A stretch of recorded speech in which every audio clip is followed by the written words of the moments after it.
It's almost time for a road trip, buddy. Almost time, dude. It is. Well, it should be. And when you listen to it, it'll be June 24th, 2021. Oh, yeah. Welcome aboard.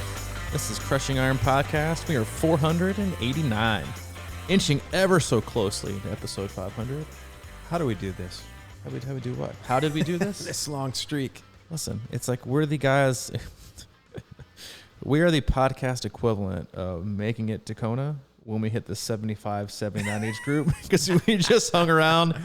We just hung around longer than everybody else. Because listen, there's probably a lot of other podcasts out there that are probably like a billion times better than ours, but they do like 15 or 20.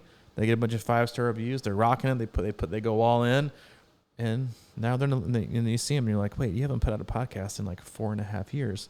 Yet here we are, Mike and Robbie, the most mediocre podcasters that are so consistent. We become slightly less mediocre. We're just always hanging around. That's it. We're just hang around to the end. Just never know what'll happen. You never know what's going to happen. We appreciate you tuning in. Hope you having an awesome week so far. We are in the middle of camp. Actually, by the time you're listening, this will be our first day of camp. We'll have done open water swim at Anderson Road Beach. We'll probably be hitting the lab for our, which is one of my favorite places on this planet. At least it used to be. We'll see how it is this week. For a biking run to cap off our very first day of camp in Nashville. If you want more info on that, we'll put that, the link to next year to register here in the next week or two. But hey, if it's your first time tuning in, welcome in. We appreciate you giving us your time. We have a lot of options in the triathlon podcast universe and just podcasts in general. We know your time is valuable, so we appreciate you.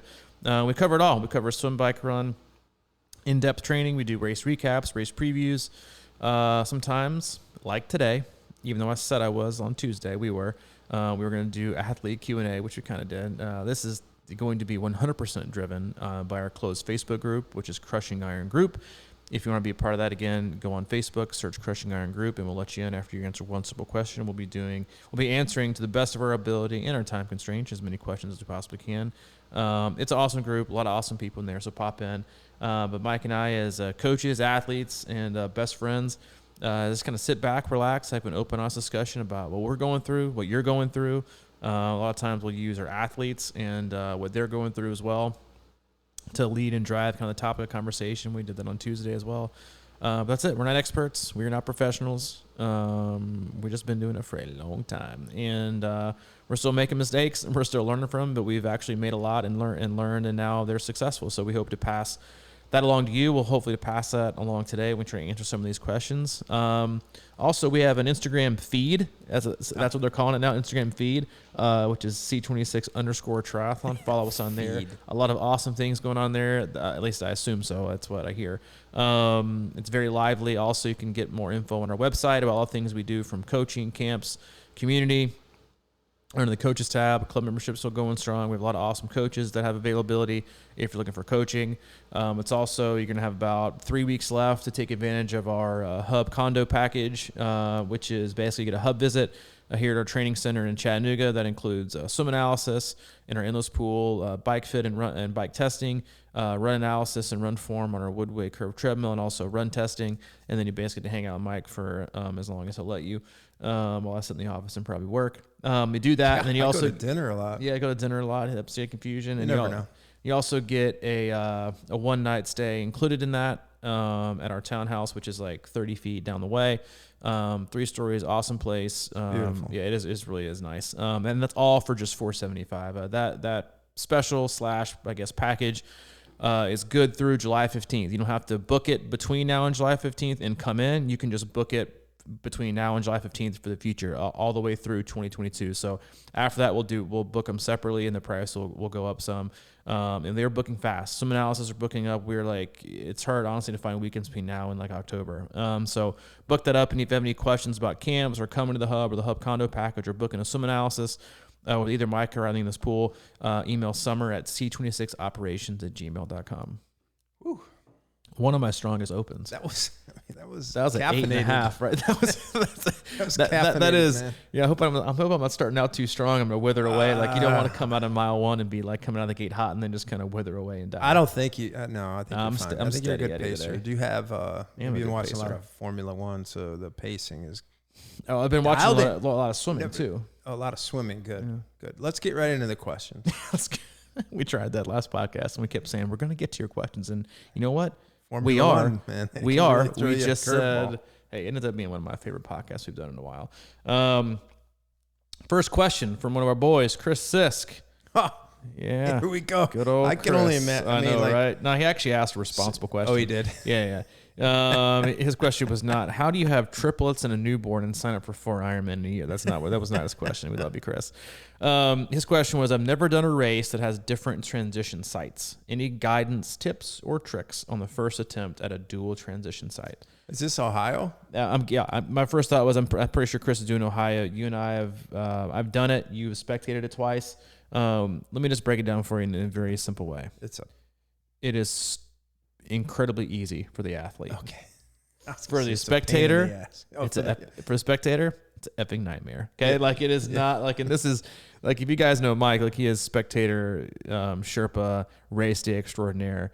But he also is, he doesn't like that much variety. He likes to be in control. He doesn't like traffic, and it stresses him out. Like, did I leave everything there? He was there. Yeah, it's a lot of responsibility, right? Yeah, so you got to be sharp. You might want to start thinking about that now. It is exactly for spectators. It is a whole different ballgame, because you're literally thinking like, I think you said it, and you and I know this because I spectated it. You and I went and spectated together the year after I did it. And even then you were like, I don't even know if I got like my bearings correct, like you'd already done it. We made it from the swim end to transition with like 5 minutes to spare before our first athlete got off the bike. Yeah, it was very, I had to run out there to see the first athlete. Yeah. It's very stressful for the spectators. So I think they actually they need to pick. Are they going to come and watch the start of the swim? Because I mean, who cares really, honestly? Like, or catch you coming off the bike and be set and ready to go on race day. For the athlete, I was like, this is like nothing. This is like normal. It didn't affect me at all as an athlete doing the double transition area. You have to put your stuff in the bag, but for a race like Ohio specifically, you don't have that much up there. It's not wetsuit legal. It's like, or at least it rarely ever is. So cap, goggles in a bag, bye, see you later. And then you're done. Like, and they take the bags and you get them back at the end of the day. The trucks, I know, I thought it was simple. I liked it. I think it's nice. You get kind of 2 different venues, and the venue in Ohio is awesome because the transition's on the football field. I love it. And so if you're doing that race, that's one of our more popular podcasts, I think, is the Ohio 70.3 race preview, because we did it with the race director himself, the man, the myth, the legend, Kenny Hammond. It was one of my favorite guests we've ever had, honestly, if not my favorite. I feel like he should be our only guest. We should get him back. He's maybe we'll see if he wants to do like a late Muscle Man one, which is a new event that he's put on this year. But he is just an authentic, super awesome guy, and does a great job at his races. But yeah, and to answer your question, I didn't see, it didn't bother me, or I didn't stress or lose any sleep over it being like a double transition area. However, you could maybe give a couple tips as a spectator, because I know it was like not your most ideal setup.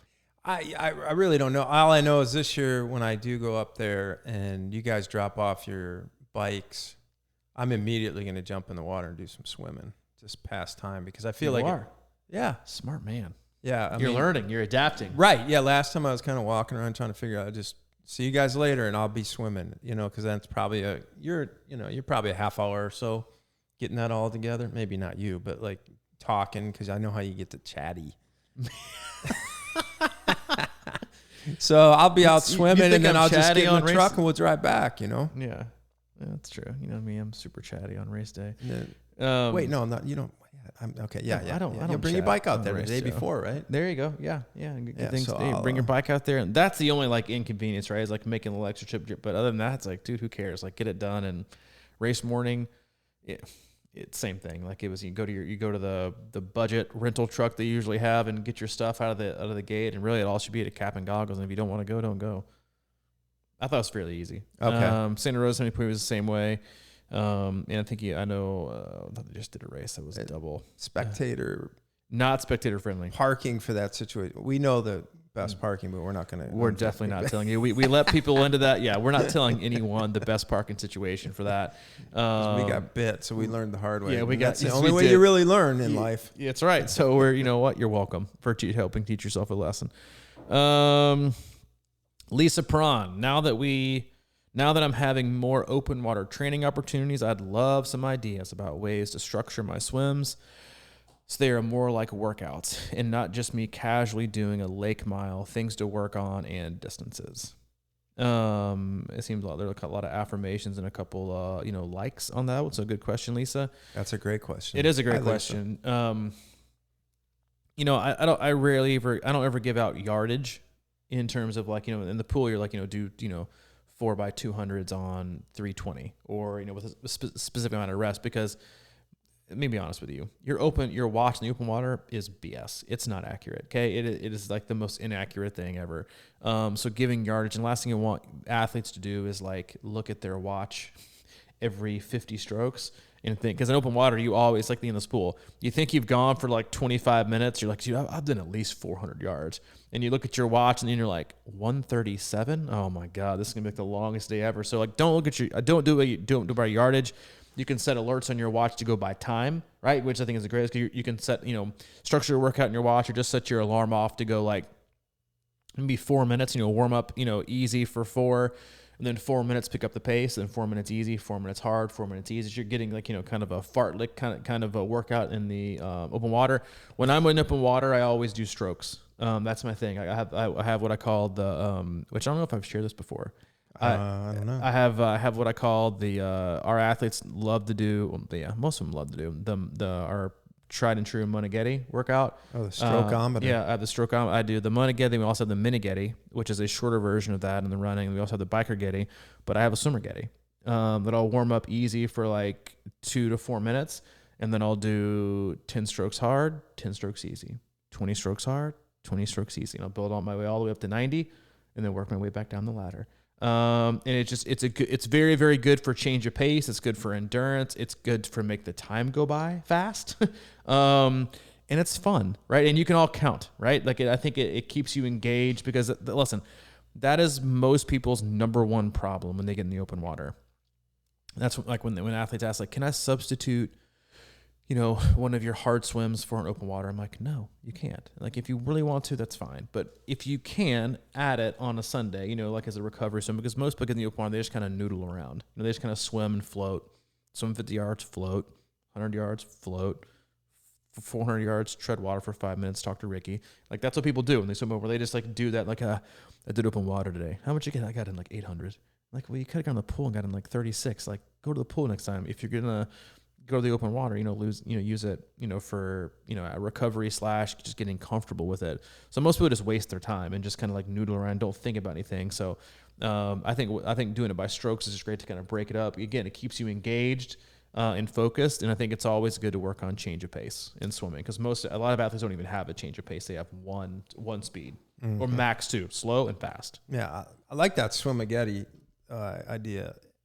That's what I always tell people. I count strokes too, and a lot of times I'll just say, warm up and then do 50 hard strokes, 50 easy. Just kind of work on settling back in, and so it's a variation of the Swim-a-ghetti, but it's like 30 strokes hard, 30 strokes at a comfortable race pace. Just to get working on that different in-water pacing. And the only other thing I used to like to do when I go out, I may do it here. I think it'll work, but you find an open water, like a loop, whatever. It doesn't really matter how long it is. I mean, the one out at Anderson Road was like 800, 900 yards, but you can create your own kind of course and just do laps. And then I like to sort of negative split them, or like try to, just like do the same exact route and then come back and, it might be 400 and just be like, all right, next one I'm going to try and cut a few seconds off. Just to kind of understand, like you're saying, the pace and effort in the water. It's just a good place to work on that. Plus, obviously, sighting. And the other thing I used to like to do at Anderson Road, I go out there on Sunday afternoon a lot, because it would get super choppy from the boats. Yeah, that's a good call. It's like doing it's like picking your lane time during the aqua swim. Right. Like when the ladies come in, like come in and like, it's turn great. up the water it's and great go. Yeah. To get used to those waves, because they're going to happen when you least expect them. But yeah, I like at Madison. It is when you can actually get some like open water, But to me, that's real.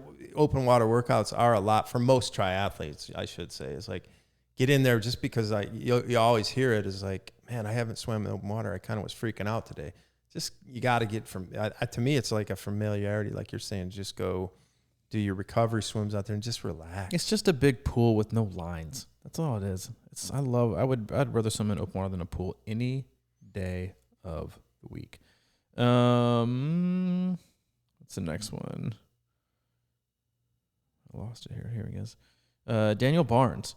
If you are training for a fall A race, full, like Ironman Chattanooga, which is late September, but have a decline. Sorry, I got my laptop out and somebody's trying to call me. They have probably a podcast to do.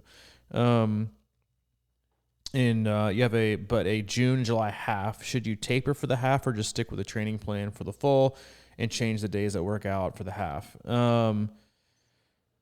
Loaded question and very specific to the person. But again, that's also like that's just the problem with like being on a training plan is that you don't really know what to do. You just have to add in like a huge event and race like a 70.3 and guess what you should do. And either not. Because that's the thing is like if you're going in your A race, like you really want to have a solid B race to give you good info on like what you're doing well, what you need to work on. So like if you just kind of like, you know, noodle around it and just kind of do okay, you're not really learning anything. You might as well just do like your own training day, you know, and just do it. You know, it's like doing a long brick on your own. Like, but if you're gonna race it, like taper it.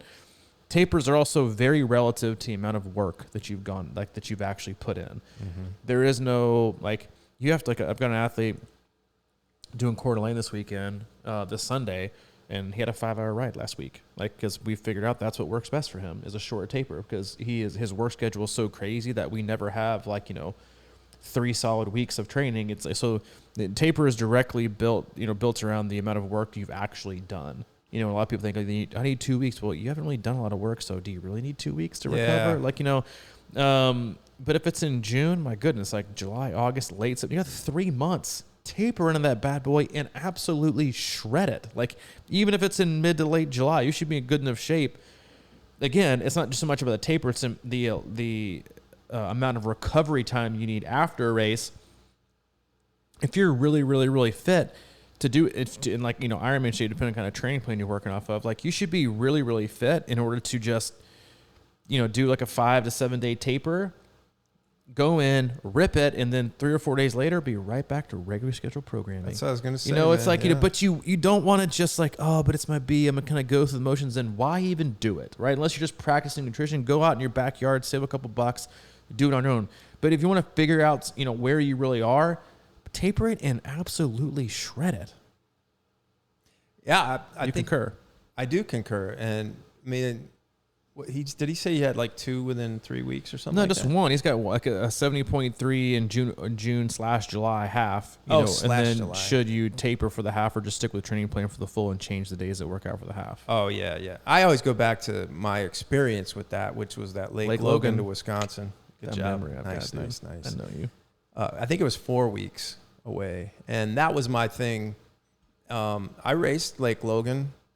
I did hard. I went after it, and then I literally took Sunday off, and then was back at it Monday. That was some of the best shape you've ever been in. I agree with that. It was a late. I sort of got going late that year, and got that half in there, and then, I mean, what I always do with athletes that are going through that right now is that when they come off that half, I'll for like you're saying 3 or 4 days, it'll be like super easy swim, spin kind of stuff.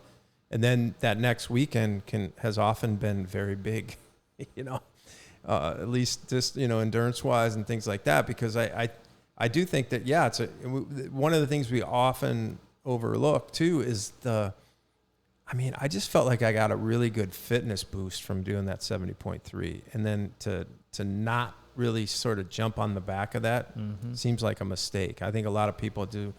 And I did it early in my career, but like after a 70.3, it was like, whoa, I'm just, next 2 weeks are gone out of my life. But that's a mistake. I think you can really find the fitness and speed boost off of a race like that if you handle it the right way. And if you're fit enough, the recovery shouldn't be that much, right? Like it shouldn't be, and what you should look at it as like a great opportunity to practice some things, rip it, and get a great workout and a great stimulus from it, because a race is like your body adapts to the race. It's like, oh, that was a race. We don't adapt to races. We only adapt after training. You know, it's like if people like do like an Ironman and in 2 weeks take a time off, they're like, I think I'm totally out of shape, coach. I need to get back into things right now. I'm like, you do realize races also count. Your body doesn't like switch from training mode to race mode. Okay, today's racing. We don't adapt. Our body doesn't care. It's just racing. Your body's not going to adapt and get stronger and better and faster because of race day.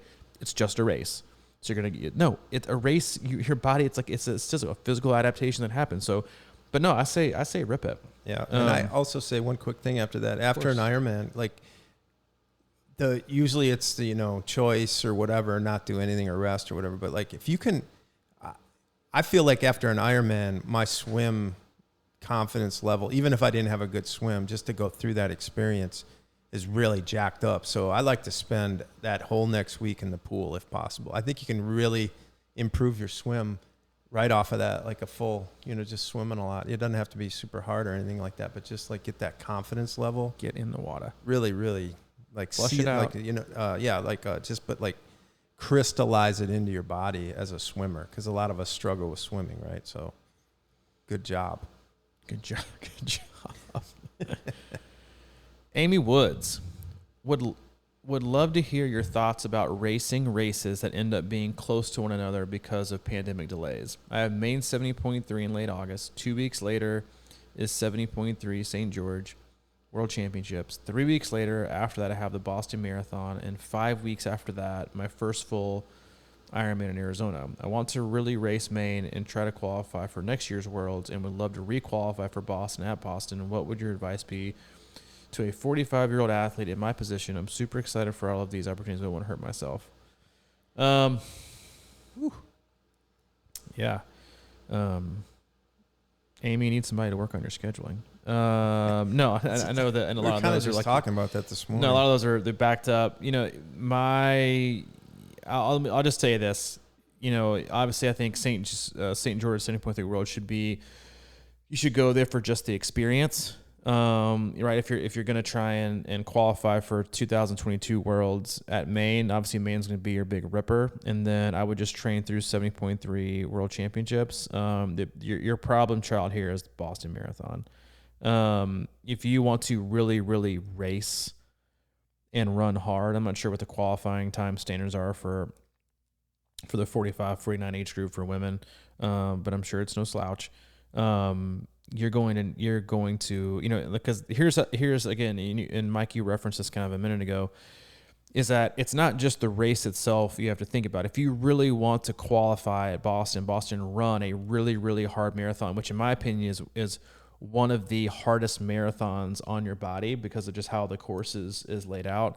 You're going to want, in order to qualify for it, or to be fresh for it, to run the race and the pace you want and need to run for it, you're going to have to taper probably for 2 weeks going into it. Mm-hmm. And dude, it's going to take you like 2 or 3 just to recover from it. In my experience as an athlete and as a coach, marathons take longer to recover from than 70.3s. Because those extra 13.1 of pounding on concrete, especially if you're trying to race it, you'll be shredded for like 2 weeks, 2 to 3 weeks. And then that basically gets you like 3 weeks to, Ironman Arizona. That's your problem child right there. So in my opinion, I would pick, do you want to, re-qualify for Boston, or do you want to, qualify for 70.3 Worlds? I'm not saying you can't do it all. I'm just saying, like, in order to focus on something, or Ironman Arizona is going to be uncomfortable. Because it's going to, you're not going to be, or honestly, if you want to rip it at Boston, then I wouldn't even run more than like 10 miles after that. I would just bike a lot, double ride weekend, Saturday, Sunday. You're already going to have the run legs, obviously, to recover from that and just do a lot of riding. But that's the one that's going to, in that very complex puzzle, that's the piece that's going to have the hardest time fitting in. Mm-hmm. That's all I have to say too. Renee Black, who is the overall winner of the Tour de France this year? Geraint Thomas, done, market, booked. Okay. Daniel Barnes, do you and Mike have any bucket list races you would love to do both in the U.S. or international? I'm going to go to the... Where? You going where? Never heard of that. I don't know where you're going. It was a bucket list, and you're retracting maybe, I don't know. A few years ago, obviously, I mean, Challenge Roth has always been a big thing to think about for me. And what's it, Norseman? You're a Norseman guy. The idea of that freaky cult stuff kind of intrigues me. Other than that, I'm not really in bucket list mode. I'm just sort of like, I love people that. You just love people. That's a good shirt. Filling their own triathlon. I'm not a bucket list guy. I just love people. A little bit, but outside of triathlon, I don't know about races so much anymore. Yeah, I don't think this is. I like to race local. Specific. Yeah, you're a local. U.S. St. George is on my list. It's always been ever since I've seen just the course, just to do it the full is a bucket list. Location. I'm not an international guy just because frankly I'm terrified of flying, which I'm working on. Which I told you I'm flying next year. I don't know where or how or on if it's gonna be on a plane, but I'm flying. But that I would say St. George. I'm not one of those like fantastical people that's like, I will love all these like crazy races that are fought. No, that's no thanks. That's too much stress for my life. Brad. Too low? Brad, too much stress. Okay. Brad Boer, aka the Cookie Monster. When racing in the heat, he is, yeah. When racing in the heat, is there any concern that by slowing down the prolonged exposure to the environment results in a worse outcome? Essentially, is there a break-even point where you pull back too much? No, I don't think so. Because it's all about core temp. Like and it's raising it. Because here's the predicament you get in. It's not about how long you're out there and because like the faster you go, your core temp gets higher. And that's the point. It's about delaying the rise in your core temp to where it could become so high and so significant that you're left to walking. And your walking gets you the same problem you just mentioned, being out there longer. So, it's like you can take, I got a 13.1 and 26.2. I'm going to go like a bat out of hell out of the gates, and I'm going to get off this course ASAP, and you're going to get like your core temp spiked in zone 5 by like mile 7 or 8, and then you're going to slowly slow down to mile 13, and then you know what's going to happen? You're going to be walking the last half marathon in the blazing hot sun because you tried to get off the course faster because you thought that was a smarter way to go. Mm-hmm. Steady Eddie all the way. It allows you to get through the race quicker, in my opinion, and it also allows you to troubleshoot in ways that will actually problem solve, right? Because going back to our heat and humidity podcast, they have like 5Ks and 10Ks where people saw the most problems in having heat strokes and heat problems because they had it so quickly. By the time they were there, it was over. Like you didn't really know, your body had no idea what was going on until it was too late. That's the same thing happening when you go out too fast. But when you go through things slowly, you can see the warning signs. They're not like, it's not like, stage 5 alert. It's like stage 1. You're like, okay, let me see if I can bring it back to stage 1 and keep it there for as long as I can. But once it gets to stage 5, there is no like, let me retract to stage 4, stage 3, stage 2. It's just like, I'm going to have to be miserable in stage 5 for the rest of the day. So it's about delaying that level of core temp and what the strain and the stress is putting on your body as long as possible, or just to frankly just never get there. Yeah. I'm just going to say it one more time.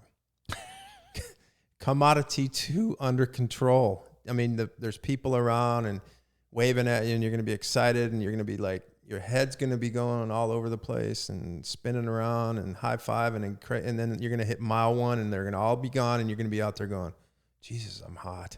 Mm-hmm. You have to, like you're saying, you made a perfect statement there. You said, keep it under control, because the minute it's at 5, it's too late. You should be able to train that. This is what you practice in training, and according to me, that body feel. And I always talk about, like, on the bike, when you start to feel your quads like burning. I mean, there's different stages of quad burn, right? You know that. You can kind of feel it. When it starts hitting certain points, you need to pull it back. And I think that is this exact same thing with the run, at least till you understand where you're at. It's that system check that we always talk about. Don't blow past your system check. Do it. Love it. I love that. Yeah, that's why, same thing for like just going out on like the irregular day of running. 100%. Mile 1 or the first 20 minutes of your warm up on the bike, that's all systems check. Figure out who you are and what you have for the day, right? And don't make a decision that's going to break it before you know what you're going to make of it. Nancy, Aero helmet versus open helmet in the heat for cooling, meaning open spaces to pour water in your head.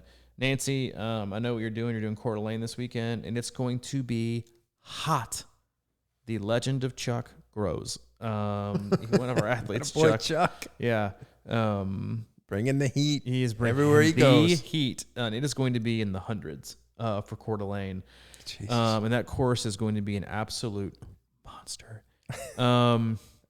Ironman snake. For a course like that, I would 100% without a shadow of a doubt do open and regular road helmet. Like it's not even like it to me. It's a no brainer. Especially the hills, man. Exactly. Like, and here's the reason, right? And it's like, oh well, I'm going to lose a couple of watts with my aero helmet. Like, first of all, how often you think you're going to be in aero position on that course? Like going down the hill. So you think going down the hill with your aero helmet on as you're probably sitting up on your horns is going to save you a lot of time? It's not. Wear your freaking road helmet. Main reason being is your aero helmet is fast, like when you're tucked in the right position, going fast and getting a lot of cool breeze. When you don't get a lot of cool breeze, when you're sitting up, climbing up massive hills in Coeur d'Alene when it's 100 degrees, like you don't get the benefit of your aero helmet. Sounds so nice. Like it's just like wear your freaking road helmet, like. Because it's not just about pouring water. It's about letting the heat from your head dissipate freely and keeping your, like, you know what sounds really miserable? Covering my ears when it's 100 degrees outside climbing up a hill. No, F that. I don't want any part of that at all whatsoever. No, where you're like, this is a no-brainer to me. This isn't like, well, according to the data, the aero helmet will save you. Like, okay, well, have fun blowing up from heat exhaustion at mile 80. Wear your road helmet. Yeah. You're in massive support of that, aren't you? I totally am, yeah. I can feel the affirmation. Yeah, and I'm a big supporter of pouring water on my head, and that helps too, like she said. Yeah, and thighs. Neck, thighs, everywhere. Yeah, the thighs. Underrated. Very underrated. Leo. I'm not sure what the question is here, bro. Why? Question mark, but also question mark, why not? I don't understand. I don't compute. I think this is one of those that's like too deep for me. It's like I'm more of a service level. I don't understand. Jeff, maybe I'll answer it by email. Go for it. Go, why or why not? Do or do not. We only got about 15 more minutes left, so I'm gonna pick and choose from some here. Molly Reynolds, open water, swimming and dealing with stomach bloating during and after. Pretty sure it's from gulping air and water. Would Tums or something like that help or take before or after? Lisa Ackerman also said, yes, this like gets stomach cramps from swallowing too much lake water all the time. It just happens with all the thrashing of swimmers. I don't seem to notice it until I'm on the run. I want to vomit. First and foremost, practice not swallowing water. And depending on how you breathe, or honestly, in open water, and we tell athletes all the time, like when they sight, be prepared to not see what you want to see. Like if the waves are that choppy, don't assume that just because you're raising your head to sight, you're going to see what you want to see, because the waves might be going on. You might have 5 different arms or 4 different kayaks in the way. Assume that you always can't. So look again. Same thing goes with breathing. Especially if the current's going into your breathe side. Don't assume you're going to breathe. Be prepared to close your mouth. I don't know the answer to that. I don't know that Tums would correct lake water. The air is a different thing. You should be taking the same amount of air when you breathe in the lake as you do when you regularly swim. So I'm not sure on that. You're probably I don't know. I'm just throwing this out, but I'm wondering if it might be like some solids to like soak that stuff up, like right away as soon as you can on the bike, because or start the race with a little more solids in there. Yeah, that's a good point too. The thing is, I swear to God, like when you're in open water, it's that same thing I talk about. Like whenever I go cycling and I'm like, I daydream for 2 seconds, I'll hit a pothole. It's the weirdest phenomenon. And I think that's what happens when we swim sometimes, is if you're conscious of breathing in such a way that you're aware that water could be coming in your mouth, but it's hard to keep that focus. And I think sometimes when you're like, I'm in a groove, all right, I feel it good, and then the next thing you know, like you just let it, like your mind flip, and like you're saying, you said practice breathing or not swallowing water, and I think that to me that's the weirdest phenomenon in this sport, is like the minute you just drift off into like what do you have to do for work on Monday, you're going to hit a pothole or something weird. A deer's going to run out in front of you. Same thing goes for trail running. Like if you're not 100% paying attention, rude, I'm eating dirt right now. Yeah, you're biting it. And it's like this weird balance between staying focused and not over focusing either, because that like ties you in a knot. But like, I feel like you're trolling me, because this is exactly what I did at Texas 70.3. You know, I admitted to is like I was in a really, really good swim groove,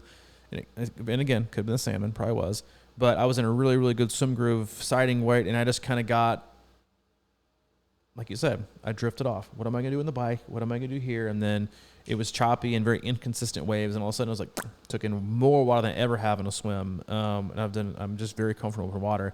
But that was it. I kind of drifted off into focus, and I was like, oh, here I am going to get my breath. I'm thinking about it. It wasn't like, oh, there's a wave coming, and maybe, you know, even though I'm turning my head to breathe, I shouldn't be breathing, right? I should just kind of suck it up and know that I need to breathe, you know, again here in a minute. Yeah, well, I think when you have fish in your belly and you're swimming in open water and you get those two connected, that really sets something off. Oh, 100%. It's like a reuniting the fish with its habitat. It's habitat. And it's just like fires things up, man. You can't eat fish the night before, I don't think. Lesson learned. Never doing ribeyes for life. I don't understand. I know. Listen, we all make mistakes, okay? We all make mistakes, and we live and learn off of them. I think I'll have the salmon. I think I'll have the kale spinach lasagna. Go ahead, keep on. Quiche of the day. I think I'll have that for dinner tonight. Kevin Wolf, shaved legs, yay or nay? I mean, whatever. 100%. It's literally not going to win or lose you a race or give you a PR. It's just the difference is negligible. Most people shave their legs.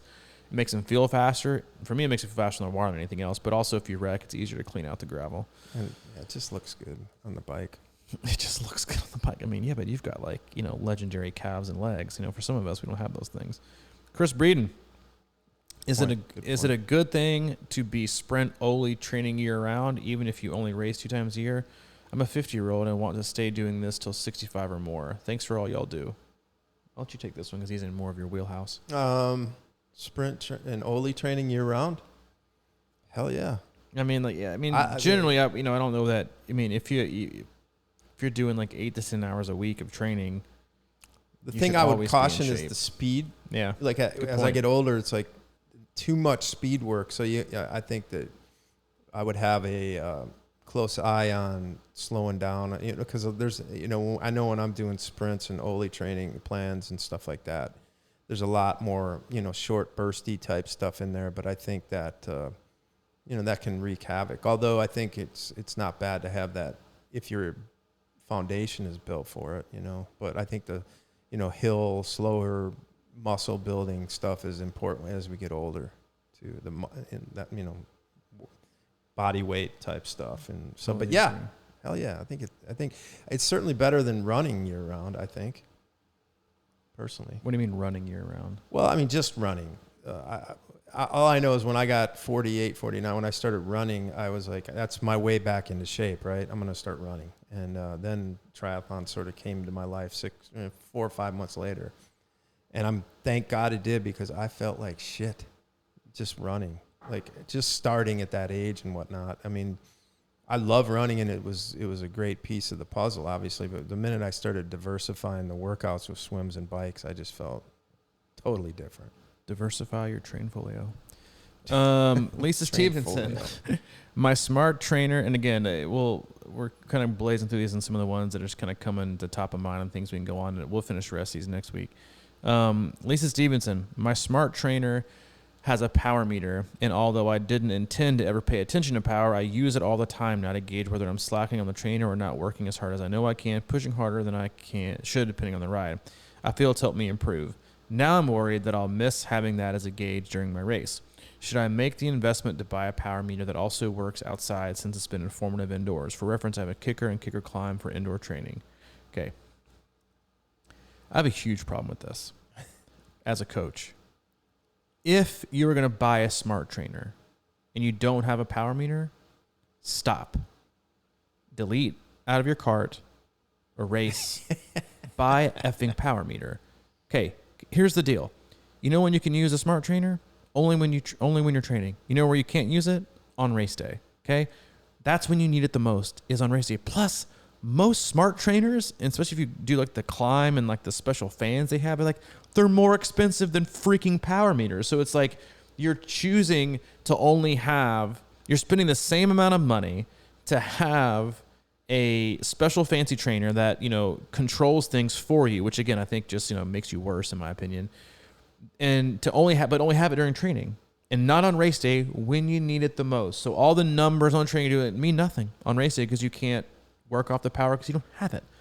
Buy a power meter, keep your dumb trainer. It really is that simple.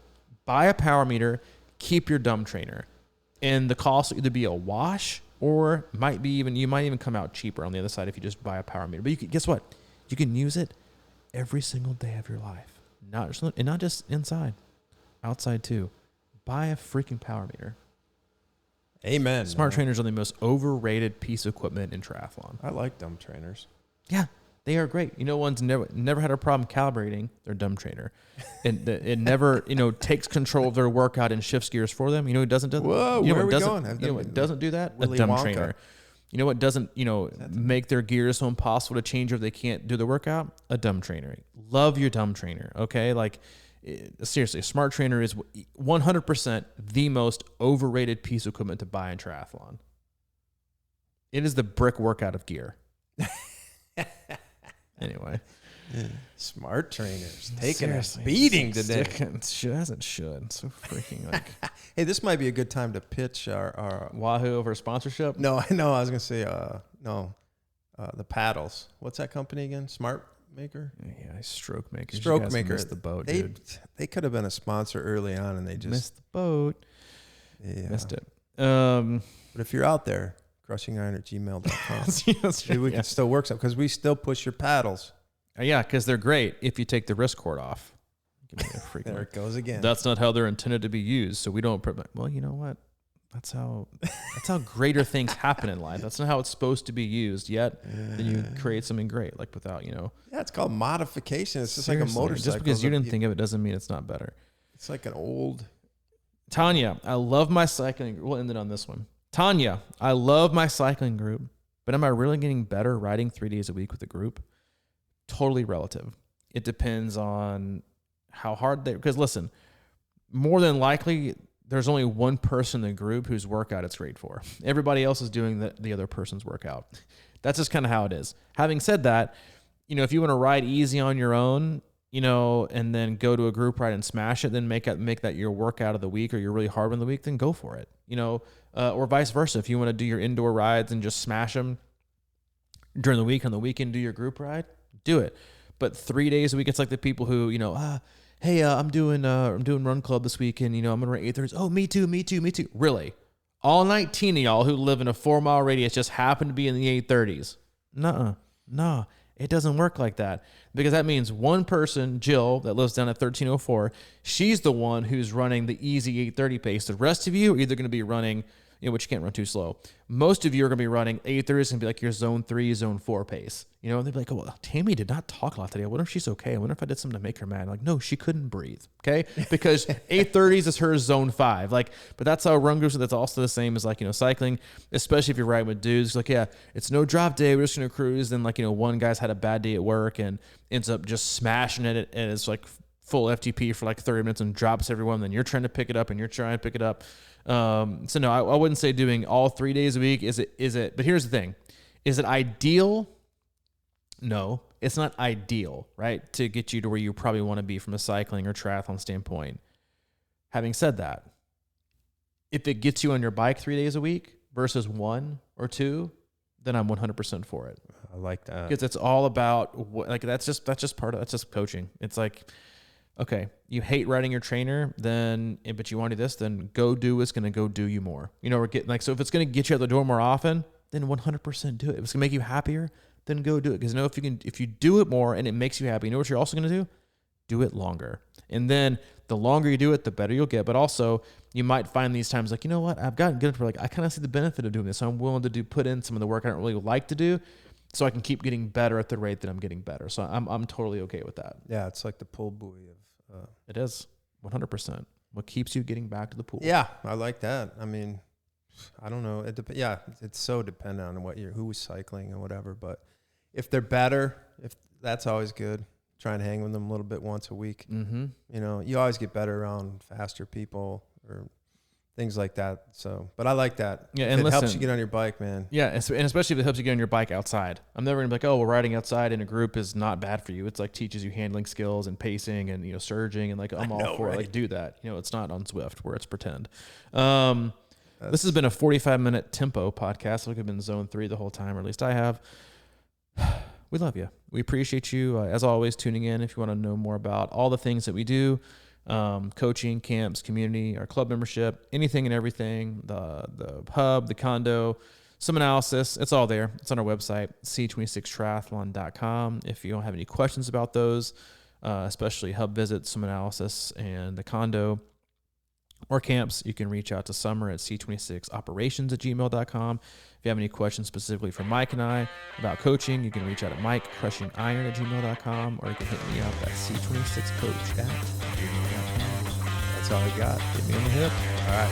See ya.